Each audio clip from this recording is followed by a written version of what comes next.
Hi there, welcome to Recap City. Today, I am going to share a 2020 fantasy, adventure, and action movie titled Monster Hunter. Warning, spoilers ahead. Enjoy watching. Behind our world, there is another. A world, hidden from the perception of our senses. And in this new world, is a wide variety of dangerous and powerful monsters that rule their domain with deadly ferocity. A mystical tower is also seen in the middle of the desert surrounded by flashes of lightning and black clouds, and that's where a sand ship is currently sailing led by a man called the Admiral. However, their trip is suddenly interrupted when a monster that lives in the dunes called Diablos attacked the ship. With a giant body, it pushes the ship and tries to knock it over. The Admiral rushes to the wheel and tries to steer the vessel out of the monster's way. The ship gets away successfully, but unfortunately, when Hunter tries to save Handler from falling off the ship, he falls instead and is left behind in the desert. Meanwhile on Earth, Captain Natalie Artemis together with her teammates Lincoln, Marshall, Dash, Steeler, and Axe are on a mission searching the desert for a missing team of soldiers. The only clues they got are a recording of the soldiers' last SOS message and the tracks of their vehicle on the road that suddenly came to a stop as if it had just disappeared in thin air. The place also has these mysterious rocks near the road with strange symbols that they cannot read. Suddenly, a dark storm appears in front of them, moving at a wild speed. The team gets on their vehicles and drives away to escape the coming storm. The storm produces lightning and hits all the mysterious markers, causing the writings on them to light up. They try to drive as fast as they could to escape the storm, but the storm moves at an unbelievable speed and soon engulfs them inside a portal as they fall off the edge of a cannon. The cars are pushed by the wind, they roll and turn over and over, throwing the people inside off their seats. When the chaos finally stops, the soldiers come out of their vehicles and notice that the storm has moved away and is moving above a mountain area with several structures that they can't find on their maps. They find themselves in an unfamiliar desert that's full of sand dunes, which is impossible because the nearest dunes from where they were a while ago should be 20 clicks away. They can't use their electronic devices since it's all fried, their compass is not working, and with no options left they decided to return to base by navigating using the sun. Axe tells them to wait when he finds something which turned out to be the military vehicles used by the missing group of soldiers. They found bodies next to the cars, burned to such a degree that even a flamethrower couldn't do. They find other things around. There are glass shards that indicate that something extremely hot has melted the sand. There are also empty bullets lying around, which means that the missing soldiers are fighting someone or something. The weird thing is the one they're fighting doesn't leave any marks on the sand. Having a bad feeling about the things they found, they decided to get back in their cars and leave the area, unaware that Hunter is watching them through his spyglass. But they stop again when they find one more mind-blowing thing, a giant animal skeleton, bigger even than a dinosaur. Taking advantage of their stop, Hunter shoots an arrow at them, and the soldiers respond by the opening fire until Artemis grabs the arrow and asks them to stop. It only has chalk on it, a warning signal. At that moment, Diablos surges from the sand and begins chasing the squad as they try to escape in their cars. No matter what they shoot at it, it is impervious to all of it, and eventually, it comes close enough to hit one of the cars and knock it over a couple of times, killing Axe. Steeler manages to run away before the car gets crushed and jumps on the jeep with the others, but they don't manage to get too far before Diablos knocks over this car as well and impales Steeler with his tusk. Right before dying, he throws a couple of grenades at the monster, which doesn't hurt him but offers an opening for his team to hide among the rocky formations. As Hunter shoots a smoke arrow at Diablos to slow it down, the squad enters a cave with an entrance too small for the monster to follow them, so it gives up for now and leaves. Dash starts to panic about their situation, but Artemis, as a leader, gives out orders and tells them they'll be good soldiers and survive as such. Her words are interrupted however when she's suddenly taken by a spider-like monster called Nursilla, which stings her and injects her with some paralyzing venom before dropping her and running away when the soldiers start shooting at it. Marshall and Lincoln try to give Artemis CPR to no avail, and Dash begs them to get going because more Nursillas are coming out now that night has fallen. Assuming Artemis is dead, Lincoln, Marshall, and Dash leave the cave as they continue to fire at the monster with the help of Hunter, who is shooting explosive arrows from atop a cliff and must run away when a Nursilla comes after him. Dash trips and falls, delaying her group's escape. This allows one of the monsters to attack from above and capture Marshall. While Hunter hides in his secret cave lair, Artemis wakes up, feeling rather dizzy. She can hear her teammates' screams coming from outside, but she soon is knocked out again when a Nursilla finds her. The next time she wakes up, Artemis is inside a cocoon in the Nursilla's nest, which luckily is thin enough for her to tear off with her bare hands. Once free, she notices she is surrounded by bones and more cocoons holding the bodies of Dash and Marshall. Fighting off the dizziness and the pain, Artemis picks up her teammate's fallen pouch and retrieves 2 flares, an oxygen can, and a bunch of bullets. Using one of the flares as both defense and light, she walks down some kind of hallway made of spider's web and is suddenly startled by Lincoln, who can't feel his arm and is suffering from chest pain. Unaware that the monsters are following them, Artemis helps Lincoln walk towards an exit when her flare goes off. In the time it takes her to turn on the other one, a Nursilla appears in front of them, which Artemis keeps at bay with her new flare. Things get complicated, though, when Lincoln feels more pain in his body and tears off his shirt only to find out there are hatching eggs on his wound. The Nursilla grabs him and takes him away, and when it tries to do the same with Artemis, she lights it on fire by combining the flare with the oxygen can, causing the whole nest to burn. Artemis starts climbing towards the exit and she almost makes it when a Nursilla grabs her leg and drags her back in, so she frees herself by throwing the bullets she salvaged into the fire, making them explode. When she finally comes out of the cave, it's morning, and the sunlight prevents the Nursillas from following her. After having a freak out about the crawling sensations on her body, she cuts open a bullet she finds on the ground and pours the gunpowder on the wound on her ankle, then she hits 2 rocks together to create a spark and ignite the powder, effectively cauterizing the wound.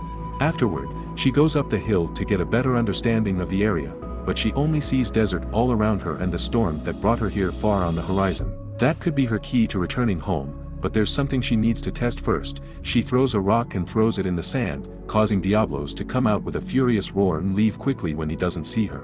Artemis continues her exploration of the rocky area while Hunter follows her from afar and finds a shipwreck, which for a second makes her think she may find water, but the keg only has sand in them. When she enters the remains of the ship, she's jumped on and grabbed by Hunter from behind, but she reacts quickly and begins a hand-to-hand fight.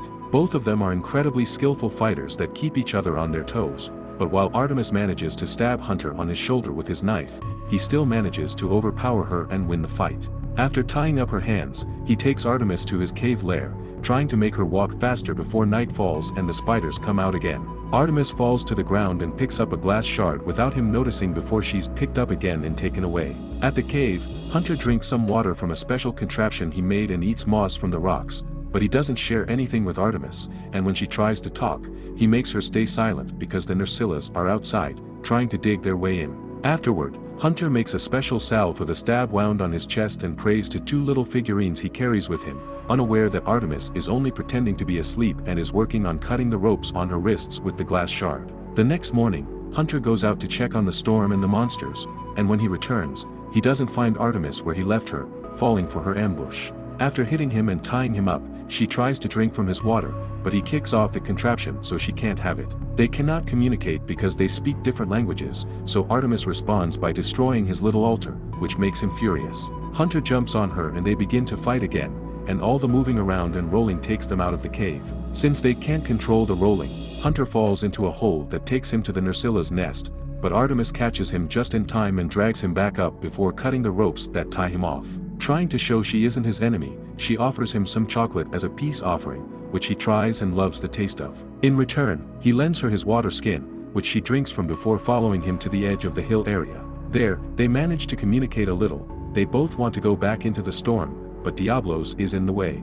Artemis thinks they should go back to her military cars and retrieve their weapons, but Hunter disagrees. Guns are useless against monsters. Instead, he takes her to the entrance of the Nursilla's nest to explain his idea. If they can kill a spider and take its poison, they can use it to defeat Diablos. Artemis agrees, calling it using a monster to kill another monster, and reluctantly accepts to be bait. As the sun goes down, she moves to stand in the middle of the rocky area and sings an army song to attract Nursilla's attention. The plan works, and when a spider shows up, Artemis runs in the direction of the trap they had set up. The Nursilla steps on a rope that captures her, and Hunter uses the chance to jump from above with her giant sword and cut its head in half. They also cut off its stinger, which they take back to the lair before more Nursillas come after them.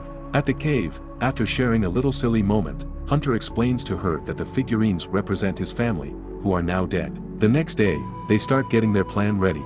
The insides of the Nursilla's stinger are wrapped around an arrow. They build a trap at the shipwreck, and Artemis is given armor and weapons to train with. One is similar to a grappling hook, the other one is a set of dual blades that can be lighted on fire when pressed together.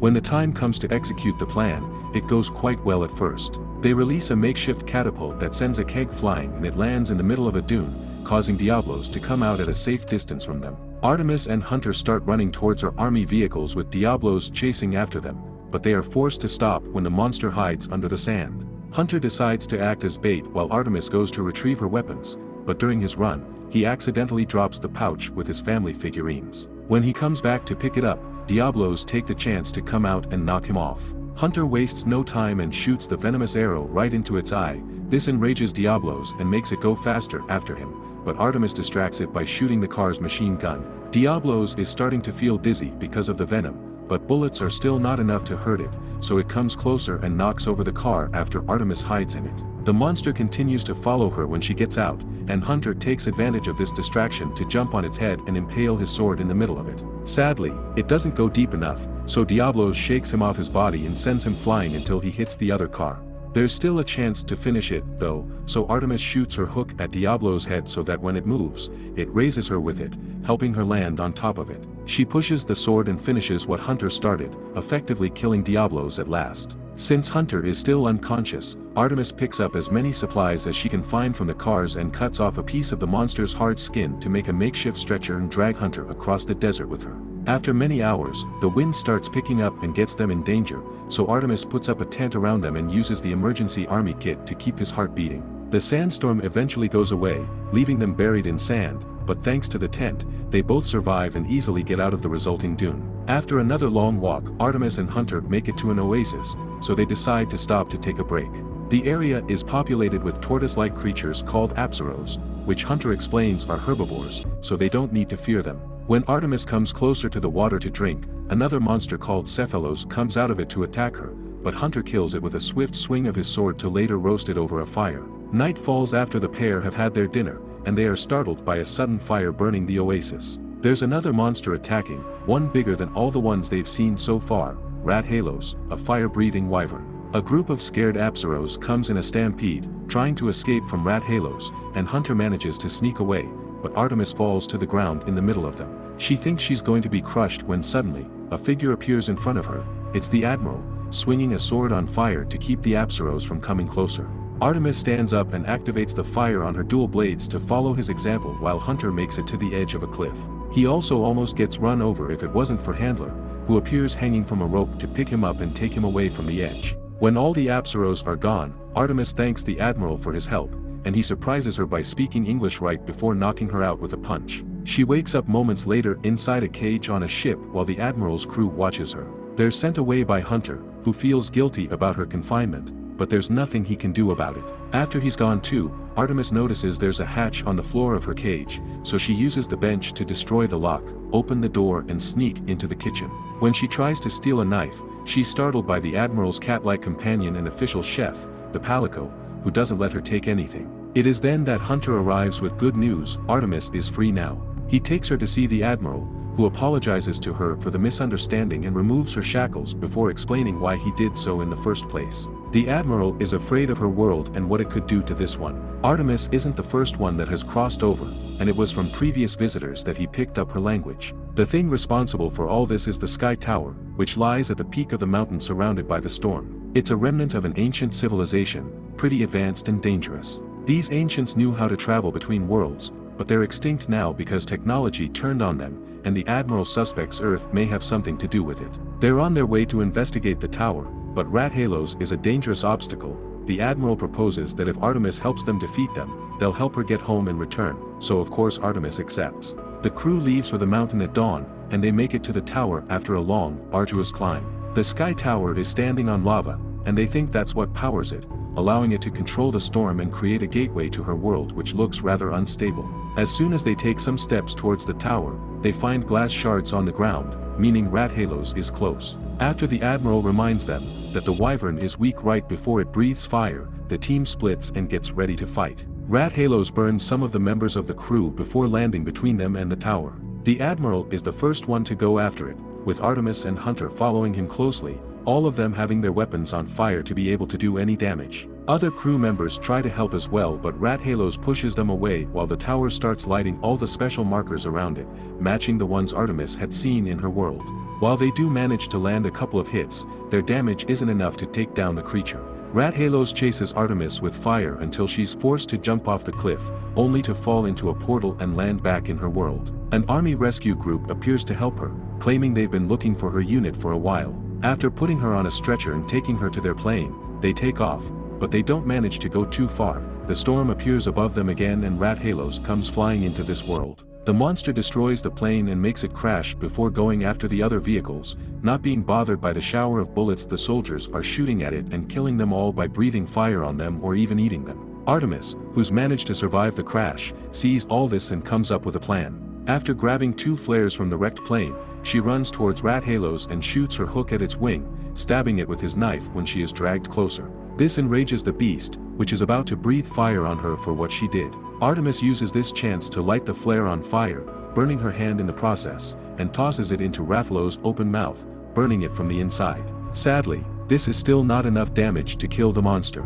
It raises again, ready to attack Artemis, but it's interrupted by Hunter, who starts shooting some of his explosive arrows. One of them manages to get inside Rathalos through a wound left by the flare, and this is the final hit needed to kill the beast at last. The Admiral arrives after that, telling her they came because they couldn't let the monsters destroy her world. The Sky Tower has opened another portal, and there is a creature called Gormagala on top of it, so Artemis decides to go back to the other world with them to destroy the tower and end this cycle once and for all. The 3 heroes fight the new monster, pouring their remaining energy into the fight as Chef Palico joins them. Unknown to them that on the top of the tower, a mysterious creature is watching the unfolding battle. Help us grow this channel. Subscribe for more videos every day, turn on notifications and leave a like and a comment. Thank you for watching. See you at the next one.